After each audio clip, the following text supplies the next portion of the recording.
Movie rundown here. Today I'm going to show a 2015 gothic romance film called Crimson Peak. Spoilers ahead, watch out and take care.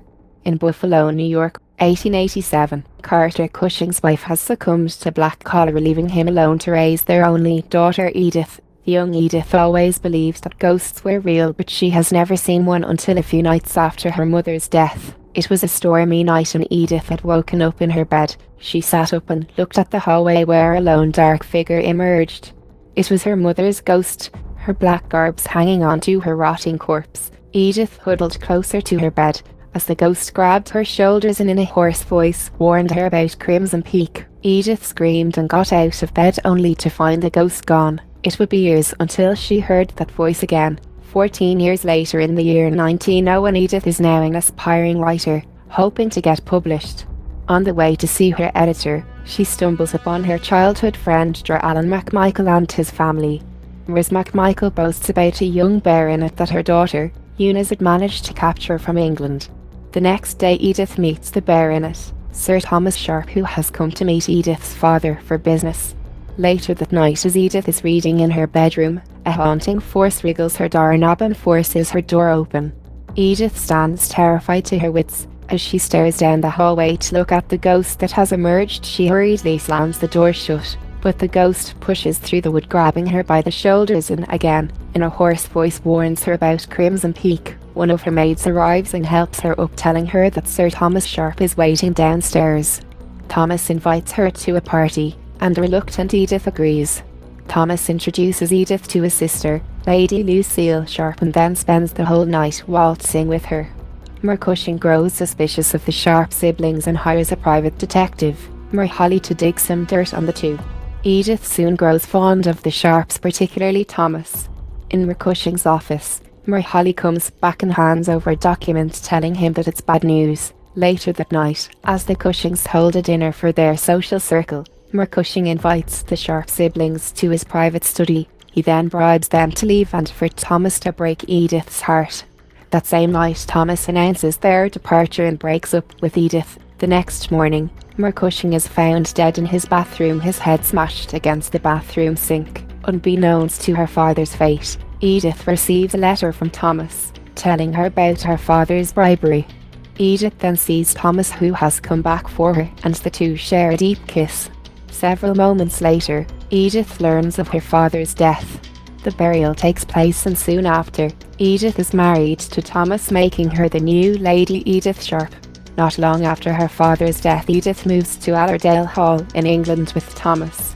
As Edith tries to make herself feel at home, she starts seeing apparitions. Later that night, she sips the tea they've prepared and slips into bed. On the other side of the Atlantic, Alan is overseeing the transfer of the Cushing's assets to England. He learns that the last check Cushing wrote was addressed to the Sharpe siblings. This ignites his suspicions and he begins his own investigation. Later that same day, Edith visits Thomas in his workshop. Finding themselves alone, they engage in a passionate kiss until they're interrupted by Lucille, who's come to bring more tea. Deep into the night, Edith is woken up by a sharp pain in her stomach as she searches for Thomas. A sound guides her into one of the doors. She opens it and finds a small chest of wax cylinder recordings. As she turns away, Amron catches her attention, and she turns to the hallway. A rotting corpse has emerged from the floor, moaning, red and bloody, its fingers crawling its way on the floors. Edith makes a run for the elevator and finds herself deep in the basement where they store the red clay pits. She stumbles upon a trunk with the initials E&S belonging to someone named Vanola. The next morning, Thomas tells Edith that they'll never be able to fix the machine before winter, and when the snow comes, that's when she'll learn why the locals call the place Crimson Peak. Edith's heart stops at the mention of the last two words. Thomas then tells her that it's because the ore in the red clay leaches up from the ground and stains the snow, turning it bright red. Edith can only stand in silence as she remembers the warning from years ago. Later that night, Edith dreams of a rotting corpse in the middle of the field. Before she wakes up in a bloody coughing fit, she calls out to the ghost in her dreams to give her a signal. An unseen force pushes her down to the floor, and a scream comes out from her bathroom. Edith slowly makes her way towards the sounds and opens the doors to find a woman drenched in her own blood. A butcher's knife dug deep into her head. The woman stands up and moans at her, following everywhere she goes. Edith screams and Thomas and Lucille find her on the stairs with tears in her eyes. Edith shares her terrifying encounter. While Lucille is dismissive, Thomas insists that she only needs a bit of fresh air. Thomas takes Edith to the depot. The next morning, Edith received some letters from her lawyer and one letter from Milan, Italy. Meanwhile, in New York, Alan meets up with Morhali, who gives him the same document he gave to Edith's father. The document is a civil document revealing that Thomas is already married to Pamela Upton. Back in England, Thomas and Edith are snowed in and are forced to stay in one of the rooms of the depot. This is the first time they've truly been alone since their marriage, and they finally make love. The next day at Allerdale Hall, Lucille is angry at Edith for spending the night outside with Thomas. As Lucille goes away to make tea, Edith steals one of the keys and makes her way to the basement. She opens up the trunk and finds 3 envelopes with names on them. Anola Society from Milan, Margaret McDermott from Edinburgh, and Pamela Upton from London. Meanwhile, Lucille realises that one of her keys is missing. She rushes to Edith's room and finds her resting. She places her keys on the table and leaves to get Edith a glass of water. When she comes back, her keys are complete once again. Edith now knows their dark secret. Later that night, Edith continues her investigation and listens to the cylinder recordings on a gramophone. The voice belongs to Pamela Upton, revealed to be one of Thomas's previous wives. As Edith listens to the recordings, she learns through letters and pictures that Thomas has been married 3 times, the latest one being Anola Society, an heiress from Milan and the previous owner of the dog. Thomas killed each woman for their money and slowly poisoned them with the tea. Horrified, Edith runs to the main doors, only to find that the entire manor is snowed in. Desperate for help, she collapses on the cold stairs unbeknownst to the Sharpes. Alan has landed in England and is now on his way to Allerdale Hall. Late into the night, Edith is coughing up clumps of blood. She makes her way to the Grand Hall and sees a lonesome figure floating in the air and carrying a baby. The figure points its fingers up to the attic. Edith follows the ghost's direction and finds herself outside Lucille's bedroom. As she hears the moans coming from inside, her heart prepares for the worst. She opens the door and stands petrified of the sight before her. Edith has caught Thomas making love to his own sister Lucille, as he did every night since the day of their marriage. Edith runs out but is confronted by Lucille near the edge of the stairway. She then pushes Edith off the edge and she lands on the main floor of the manor below. When Edith wakes up, she finds Alan tending to her broken foot. Alan tells her that he knows what's going on and he's going to take her away.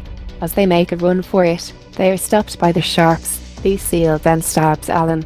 Alan stumbles to the front door before Lucille hands Thomas the knife. Thomas is torn between his love for Edith and for his sister, but deep in his heart he knows he wants Edith to live. He then gives Alan a non-fatal stab wound and hides him away from his sister. Lucille drags Edith to her room, forcing her to sign the final papers. Edith soon learns that the baby was actually Lucille's, a product of her years-long incestuous relationship with Thomas. Lucille also admits to her that she was the one who killed their mother after she found out about their relationship. Edith grips her pen as she listens to the deranged monologue, as Lucille turns around to mock her. Edith stabs the pen onto Lucille's chest. Lucille stumbles to the ground, the blood oozing from her chest, as Edith makes her way to escape. Thomas finally catches up to his sister and burns the papers that Edith signed. Horrified, Lucille realises that his brother has fallen in love with Edith. She accuses him of betrayal, and in her moment of hurt she stabs him in the chest multiple times, and then finally on his face. Thomas slips down to the floor, blood escaping his body as he slowly succumbs to death. Lucille holds him in her arms, hugging him as he draws his last breaths. As Edith calls out for Thomas, she is faced with an enraged Lucille ready to draw blood. She escapes through the elevator, but Lucille catches up to her in the kitchen. A struggle ensues. Edith is trapped in the elevator and slices the knife on Lucille's hand, but she wouldn't budge.